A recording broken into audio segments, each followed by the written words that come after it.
Hello, അസ്സലാമു അലൈക്കും വറഹ്മത്തുള്ളാഹി വബറകാതുഹു. ഇന്നാ കിച്ചണിലേക്ക് എല്ലാവർക്കും സ്വാഗതം. ഇന്ന് ഞാനിവിടെ ഉണ്ടാക്കാൻ പോകുന്നത് പുട്ടിൻ്റെ റെസിപ്പിയാണ്. ഈ റെസിപ്പിയിലേക്ക് പോകുന്നതിന് മുൻപ് ഈ ചാനൽ ആദ്യമായി കാണുന്ന കൂട്ടുകാരാണെങ്കിൽ ഒന്ന് സബ്സ്ക്രൈബ് ചെയ്ത് സപ്പോർട്ട് ചെയ്യണം. തൊട്ടടുത്തുള്ള ബെല്ലൈക്കൺ എന്നുള്ളത് ഒന്ന് പ്രസ് ചെയ്യണം. അപ്പോൾ ഞാൻ ഇടുന്ന വീഡിയോ നോട്ടിഫിക്കേഷനായി ലഭിക്കുന്നതാണ്. ഇന്ന് നമുക്ക് വീഡിയോയിലേക്ക് പോയാലോ. ആദ്യം ഒരു പാത്രം എടുത്തു. അതിലേക്ക് 500 ml കപ്പിൽ 3/4 കപ്പ് പുട്ടുംപൊടി ഇതിലേക്ക് ഇട്ട് കൊടുത്തു. പുട്ടുംപൊടി വീട്ടിലുണ്ടാക്കിയതല്ല കേട്ടോ, കടയിൽ നിന്ന് വാങ്ങിച്ചതാണ്. പൊടി കുതിർത്താനുള്ള ആവശ്യത്തിനുള്ള വെള്ളം എടുത്തിട്ടോ, 1/2 ടീസ്പൂൺ ഉപ്പും ഇട്ട് കൊടുത്തിട്ടോ. എന്നിട്ട് 1 ടീസ്പൂൺ വെച്ച് അതൊന്ന് കലക്കി യോജിപ്പിച്ചു. ഈ പാത്രത്തിലെ പകുതിയോളം വെള്ളം പുട്ടിൻ്റെ പൊടിയിലേക്ക് ഒഴിച്ച് കൊടുത്തിട്ടോ, കൈ വെച്ച് നല്ലവണ്ണം മിക്സ് ചെയ്തു. 10 മിനിറ്റ് നേരം റെസ്റ്റ് ചെയ്യാൻ വെച്ചു. ഒരു പാത്രം എടുത്ത് മൂടി വെച്ചിട്ടോ. ഈ സമയം കൊണ്ട് മുട്ടക്കറി തയ്യാറാക്കാം. ഗ്യാസ് ഓൺ ചെയ്ത് ഒരു ഇരുമ്പിൻ്റെ ചീനച്ചട്ടി അതിൻ്റെ മേലെ വെച്ച് കൊടുത്തു.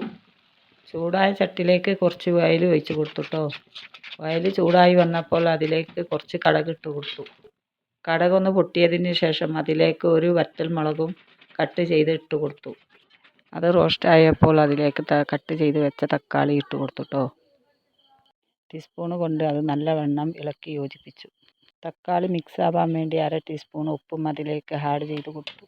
തക്കാളിൻ്റെ പച്ചമണം മാറോളം നല്ലവണ്ണം ഇളക്കി മിക്സ് ചെയ്ത് കൊടുത്തു. കറിക്ക് ആവശ്യത്തിനുള്ള വെള്ളം വെച്ച് കൊടുത്തു. ഒരു 5 മിനിറ്റ് നേരം അത് തിളപ്പിക്കാൻ വേണ്ടി വെച്ചിട്ടാ. കറി തിളച്ച് വന്നപ്പോൾ അതിലേക്ക് ഒരു കോഴിമുട്ട പൊട്ടിച്ചൊഴിച്ച് കൊടുത്തുട്ടോ. 1 മിനിറ്റ് നേരം അത് ഇളക്കാതെ വെച്ചു. അതിന് ശേഷം ടീസ്പൂൺ കൊണ്ട് അത് നല്ലവണ്ണം ഇളക്കി യോജിപ്പിച്ച് കൊടുത്തുട്ടോ. അപ്പോൾ മുട്ടക്കറി ഇവിടെ തയ്യാറായി കഴിഞ്ഞിട്ടോ. ഇനി പുട്ട് തയ്യാറാക്കാം. പുട്ടിൻ്റെ തൂക്കിലേക്ക് ആവശ്യത്തിനുള്ള വെള്ളം ഒഴിച്ച് കൊടുത്തു. ഗ്യാസിൻ്റെ മേലെ വെച്ച് കൊടുത്തുട്ടോ. പുട്ടിൻ്റെ കുറ്റും അതിൻ്റെ മേലെ വെച്ച് കൊടുത്തു. ആ വെള്ളം തിളച്ച് വന്നപ്പോൾ പുട്ടിൻ്റെ കുറ്റി എടുത്തു. 4-5 ടീസ്പൂൺ തേങ്ങ അതിലേക്ക് ഇട്ട് കൊടുത്തു. കുതിർത്തി വെച്ച പുട്ടിൻ്റെ പൊടി കുറ്റിൻ്റെ പകുതിയോളം ഇട്ട് കൊടുത്തുട്ടോ. അതിൻ്റെ മേലെ വീണ്ടും കുറച്ച് തേങ്ങ ഇട്ട് കൊടുത്തു.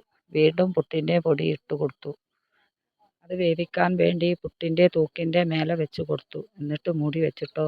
2-3 മിനിറ്റ് കഴിഞ്ഞപ്പോൾ പുട്ട് നല്ലവണ്ണം മാവി വന്ന് വെന്ത് തുടങ്ങിയിട്ടുണ്ട് കേട്ടോ. ഒരു പാത്രം എടുത്തു. അതിലേക്ക് പുട്ട് കുത്തിയിട്ട് കൊടുത്തുട്ടോ. ആദ്യത്തെ പുട്ട് തയ്യാറായത് ഈ വീഡിയോയിൽ കാണിച്ചിട്ടില്ല കേട്ടോ. കുട്ടികൾക്ക് സ്കൂൾക്ക് പോകാൻ സമയമായിട്ടോ. അപ്പോൾ അവർക്ക് അതെടുത്ത് കൊടുത്തു. അതാണ് ഈ വീഡിയോയിൽ കാണിക്കാത്തത് കേട്ടോ. വീണ്ടും ഇതുപോലെ തേങ്ങയും പൊടിയും ഇട്ട് കൊടുത്തു. കുറ്റി നിറച്ചു തൂക്കിൻ്റെ മേലെ വെച്ചു. ആ പുട്ടും ഇവിടെ തയ്യാറായി കഴിഞ്ഞു കേട്ടോ. ഈ പൊടി കൊണ്ട് എനിക്ക് ഇവിടെ കിട്ടിയത് 2.5 കുറ്റി പുട്ടാണ് കേട്ടോ. കടല കുതിർത്തി വെക്കാത്ത കാരണമാണ് കടലക്കറി ഉണ്ടാക്കാത്തത് കേട്ടോ. അതുകൊണ്ടാണ് മുട്ടക്കറി തയ്യാറാക്കിയത്. മുട്ടക്കറി ഇതിലേക്ക് നല്ല കോമ്പിനേഷനാണ് കേട്ടോ. സമയമില്ലാത്തത് കൊണ്ടാണ് മുട്ട റോസ്റ്റ് പോലും ഉണ്ടാക്കാത്തത്. അതുകൊണ്ടാണ് മുട്ട ഒഴിച്ച കറി തയ്യാറാക്കിയത്.